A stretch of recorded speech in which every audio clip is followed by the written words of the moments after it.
being a barber, it's been a journey. When I first started, I got, and I'm going to be completely transparent with you guys. I got a lot of flack, like, oh, you're going to sport clubs, it's cosmetologist. And I'm like, when I got to know the system, when I got to know what we do and the structure, I'm like, no, it's not just for cosmetologists. This is just for anybody that want, like Maria said, anybody that wants to be successful. Because for me, as a barber, I was wild, right? I would show up whenever I wanted to. I would, you know, just work whenever I wanted to. But with this, it's structured. So, like Maria said, there was no room for failure. They set me up for success, and I think not just barbers, but a lot of stylists, barbers need that structure. Need somebody to tell them, hey, this is the way that you should go. This is what you should do.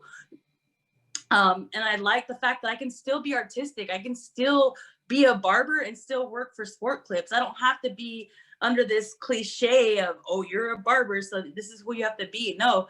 And I think I've been a big part of it with, Maria, Stacia, Aaron, and the rest of the team. We've bridged that gap between barbers and stylists. We've said, hey, come work with us. We're not any different than you. We want to learn. We want to come together.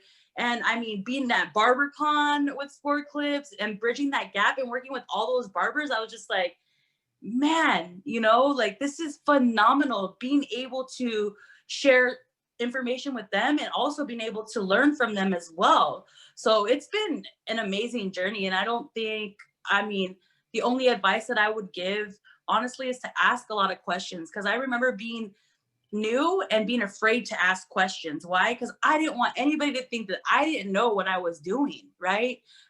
My ego is bigger than that, right? Like, I'm a barber, I graduated, I have my license, but that's not the case, guys. We're all going to have questions. Even now, 10 plus years into the industry, I still ask questions. I still watch YouTube videos every night before I go to bed, right? So when I was getting ready for my haircut, I still watched videos. So I'm like, I can learn something from somebody and I can pass that information to somebody else. Maybe that one thing that I said today might have opened up a whole new door for somebody, right? Because that person was afraid to ask that question, because that person didn't want to seem like they didn't know what they were doing. And guys, because you ask questions doesn't mean that you don't know what you're doing.